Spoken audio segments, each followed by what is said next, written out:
Today, we are exploring the physiological parameters of hydration in athletic performance with Dann Ilicic, co-founder of Insaltd. In endurance sports and high-output activities, water alone is often insufficient and can precipitate exercise-associated hyponatremia.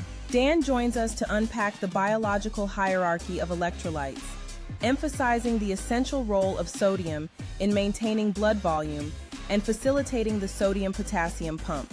We discuss the science behind pre-exercise sodium loading, or hyperhydration, and how it effectively expands intravascular volume to mitigate cramping and fatigue during exertion.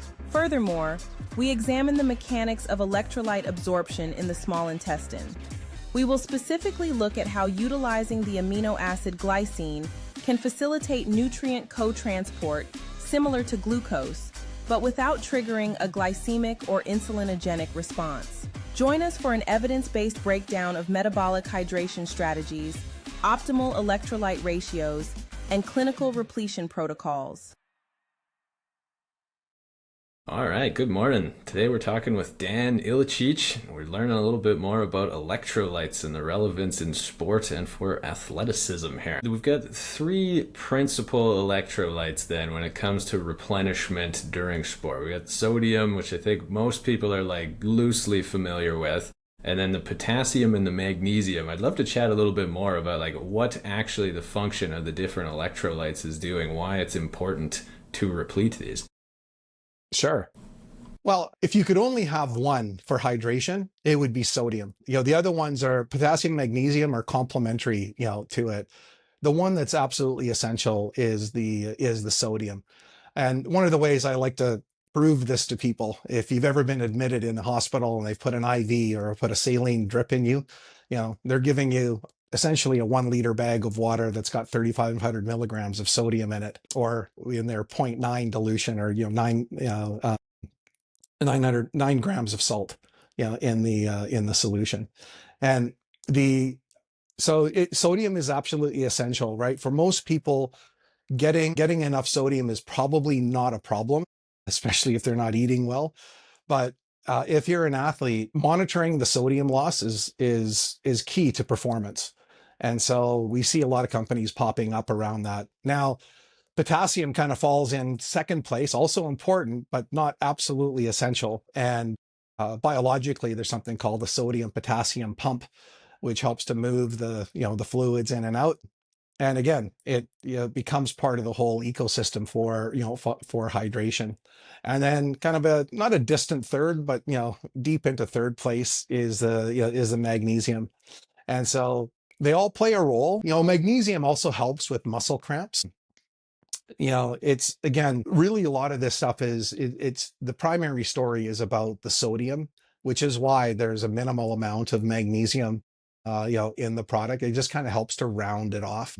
So most people don't get enough magnesium. Most people, let's say, will get a lot of sodium, perhaps not enough potassium. And then, magnesium is really on the short end of that stick. But the three together, we also have 20 milligrams of calcium, which again, just by nature of how much we have in there, the role it plays in hydration is small, but it is there. Okay, so kind of mimicking that natural ion balance in the body. Exactly. And it's difficult to find the right mix. We have a 9-3-1 ratio, so 900 milligrams of sodium, 300 potassium, 100 magnesium in ours. And through a whole bunch of experimentation, we found that was a good combination for most people. And then I was playing around. You guys have a sodium loss estimator on your website. This one was actually pretty cool, just based on like what kind of sport you're doing, what your level of output is, what your normal ambient life is like atmospherically compared to on your day of, how much you're sweating. It was kind of a fascinating tool. Mine popped up as 1,300 milligrams of sodium loss per hour. And I don't know what I was really expecting to see on that, but like for big events, going for a marathon, a half marathon, like that's not a microscopic quantity of electrolyte you're losing, like that kind of salty, gritty texture of your run shirt afterwards. Like it's like a sizable portion there. That one kind of caught me off guard a little bit, but it makes sense. Yeah, we developed that because when we're doing demos, I would say one of the biggest questions we asked is, well, how much sodium do I need? And of course, that's extremely individual. One of the interesting things on our sodium loss estimator, there's a little section right at the very top that says, how is this calculated? And you'll see in there, there's different coefficients for different sports. And it's essentially based on, you know, sweat volume output, uh, the salinity of that sweat, so how salty it is. And then there's a bunch of other factors like your age, your sex, your weight, ambient humidity, things like that, that factor into the outcome. And so two people doing the exact same thing can have very different outcomes in terms of what their sodium needs are going to be. It depends on if they're male or female, their age, their fitness level. So we created this, and it's based on two scientific papers that we based our initial formulation on that talk about sodium loss for athletes. And so we said, well, wouldn't it be cool if we made a little app so people can figure out how much they need? And, lo and behold, that's it, right? And actually, one of the reasons we have 900 milligrams of sodium in ours is the formal study says, on average, between 5 to 1300 milligrams is what is expended per athlete, for an athlete per hour. And right in the middle of that is 900, so which is where we formulated ours. And what's on the other side of that coin? Let's say I'm just hydrating with free water, just tap water, no electrolytes in there. Like, I'm assuming my performance will probably be a little bit lackluster. Not that it's impressing anyone from the get-go here, but what about like the health side as well? Like, how does missing out on electrolyte repletion actually impact you? Well, you'll feel it in terms of fatigue, brain fog, recovery, muscle cramps is the big one. So I'm not a runner, but one of the things that I found when we started working with electrolytes and with a lot of runners, you go into any run shop and they sell a product called salt sticks, or basically they're either salt chews like a gum or like a candy. And it's again to replenish that sodium that runners are losing. And then a couple of endurance athletes that I know, they run with these salt sticks or salt pills, with them. And if they have a cramp, they'll chew on this, and 20 seconds later, that cramp is gone. So, so sodium, I think, is misunderstood. We've been told that sodium is bad. You've got to watch it. I mean, now even in Canada, we have to put a huge marking on our product that says high in sodium, even though we'd say 900 milligrams of That's the sodium right on the point. front of our right in front of, yeah, it's like saying your salt is high in salt. But yeah, honestly, it is very, very misunderstood because we've been told sodium causes high blood pressure, sodium is not healthy for you. And I think maybe because a lot of how people get their sodium is through processed foods, and so it's coming along with a lot of other crap. And but yeah, I mean, we can talk a little bit more about kind of the benefits of sodium and what it does metabolically or physiologically, especially for an athlete. I'd love to, yeah. If you have any Sure. more color to fill in around that one, Sure. absolutely. Let's get scientific with it. Sure. So a few years ago, well, last year actually, we were talking to someone from the Canadian Sports Institute, and they were telling us they wanted all these certifications because they said a lot of our athletes are buying your stuff like from retailers and stuff that carry Insaltd, and they were saying, well, do you have all the certifications like NSF? They want to make sure there's no drugs or performance enhancement components to our product. And I said, no, I'm sorry, we don't. We're a pretty small company, and those tests are tens of thousands of dollars, like per batch, right? Per batch, per flavor. And I said, we don't, but we're made in a facility that doesn't touch any drugs, and they're certified for that. But they put me on to this study from Australia on something called sodium loading or hyperhydration, which essentially is taking in a lot of sodium before a race. And again, this is very individual, but for most people, it'll be usually between 1,000 to 3,000 milligrams, 30 to 90 minutes before a race or a heavy training. And what the sodium does is it increases your blood volume, which is also why it increases your blood pressure, right? But very different from being hypertensive, right? Where your arteries are hard and they're not able to expand, and it's producing hell on your kidneys and your organs. When you're taking salt as an athlete, it is actually increasing your blood volume, which helps with endurance, with cramping, with athletic performance in general. And so, we kind of took that to heart and said, wow, this is actually really cool, right? This makes a great argument for what we're doing, right? Which is, providing salt for people that doesn't taste like seawater, essentially. Very cool. Okay, when I ran a marathon, my personal trainer Fred, he told me to just put some salt in some capsules and munch on a couple of those beforehand. And I just didn't ask questions. I didn't really ask why. I just kind of did what I was told. Yeah, This makes a lot more sense now. Okay, so you're like hyper loading your blood volume ahead of time just to exactly. like thwart off, like being proactive with that dehydration. Exactly. Yeah. And you know what? I mean, honestly, you mentioned about just drinking water.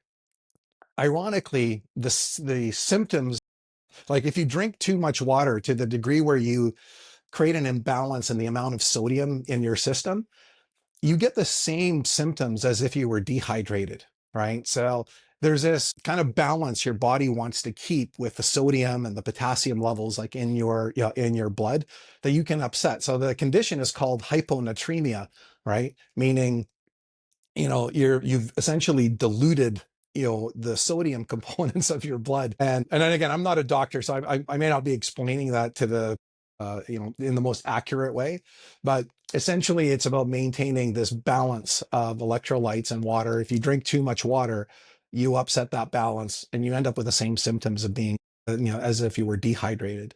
So it's a really interesting phenomenon. So we tell people as well, one of the best ways to start your day is a glass of water, a pinch of sea salt.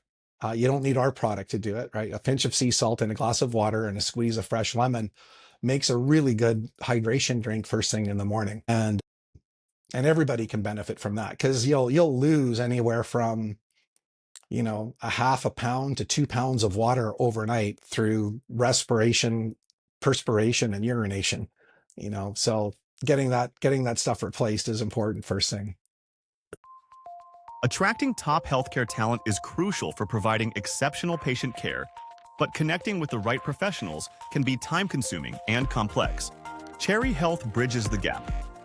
Our network allows you to showcase your organization, post jobs with precision and ease, and directly engage with healthcare providers actively searching for roles like yours.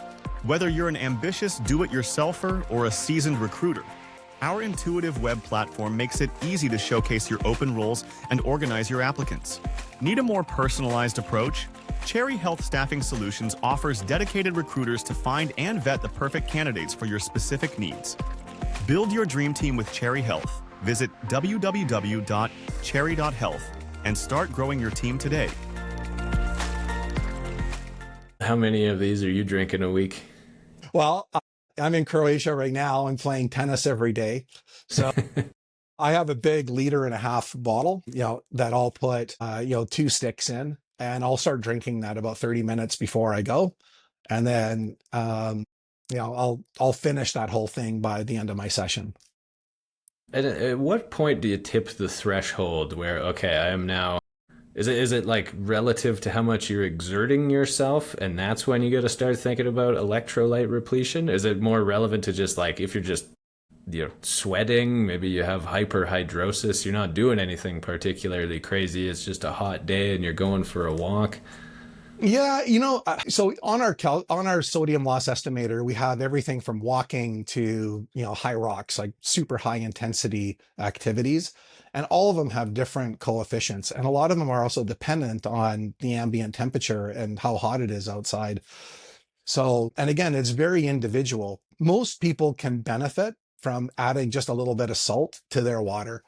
If you're not an athlete, you probably don't need a product like ours. But we're finding most people are doing some level of activity, even like going to yoga or, going for long walks or hikes, or, you probably don't need a lot if you're going to be sitting there watching TV all day. But I think for most people, a little bit of salt in their water goes a long way to helping with the hydration. That it was around for years. I'm not sure if it still is, but making sure you drink 8 glasses of water a day because a lot of people are underhydrated. What happens for a lot of people though, and especially for women who drink a lot of water, like they're going to pee every like 20 minutes. right? Thinking that drinking a lot of water is doing them, is doing them good. But it would be much better, again, adding a little pinch of sea salt or something into their water would help that water, do its job, essentially. And it takes hardly any time to actually hit the bloodstream. Like you said, some athletes will start getting a cramp and then they just start consuming some electrolytes, some sodium right then and there. And within a matter of seconds, they're actually noticing improvement. Yeah, 20, 30 seconds. Yeah. I mean, if you think about it, right, it's an electrolyte, like it's a conductor for your nervous system. And so as soon as it's present, it, it goes all the way through. So it does go Very pretty cool. quick. Yeah. I mean, that's not unique to our product. That's just the nature of, electrolytes in general. Very cool. Very cool. And then I was gonna say, like, how did you get started with this in the first place? Like, was there like a horrendous career-ending cramp that almost got you, or where did this even begin? No, we were inspired by a brand that started in the US about 7 or 8 years ago called Element or LMNT. And we were big customers of theirs. And, they have 1,000 milligrams of sodium in their product. And, it's quite intense, and they don't make no bones about the fact that they're salty, right? And so I was buying it for our office and, my daughter was using it. And then my daughter started getting headaches. And one of the first remedies for a headache is, well, make sure you're hydrated, and so she would drink more and the headache would get worse. And it turns out it was some sort of combination between the flavor and the stevia that was being used that was causing that. And we said, well, we still love this whole concept of this, higher sodium. Wonder what it would be like if we, looked at creating our own. And so we found a way to sweeten our product with glycine, an amino acid, which is a sweet amino acid. Um, you can buy it in almost any supplement store. If you buy it in powder form, you can taste it. If it's in a capsule, you won't taste it. But so we found that was a great, a great substitute for stevia leaf extract. We have 490 milligrams in our stick. So it's enough there to create the sweetness. And then the other thing the glycine does, actually, maybe this is a good thing to touch on here. So glucose does help with the uptake of nutrients of the electrolytes in the small intestine. So does glycine, except it does it without any metabolic impact. So no blood sugar spike and no insulin response required. So, and again, the sweetness fundamentally, like the flavor, the sweetness, the citric acid, like all those things that that are in there are really just to get it past your tongue, right? Uh, we're really looking for the minerals.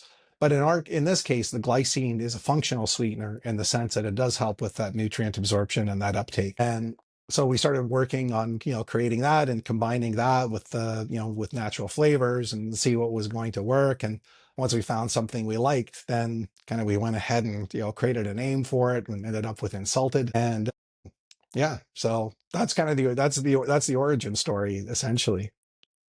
Very cool. Very cool. How many SKUs do you have at this point? How many different flavors are on the market? So we have 4 flavors: mango passion fruit, citrus, grapefruit, lemon ginger. And we've got watermelon coming out this summer, which we're excited about. And then we have a variety pack that's got samples of each of those flavors inside. Okay, wicked. I'm gonna have to check out the variety pack here, I think. What's the best way to get a hold of you guys if somebody's interested, wanting to try out the product? We're on Amazon. You can find us on Instagram. Our website is getinsaltd.com. So there's no E in Insaltd, just INSALTD.com. And yeah, I mean, yeah, Instagram, the website, or Amazon would be great. If you want to reach out to us, I'm happy to answer any questions directly as well. Awesome, awesome. Okay, well, thanks so much for joining us today, Dan. Really appreciate the insights. Hey, my pleasure.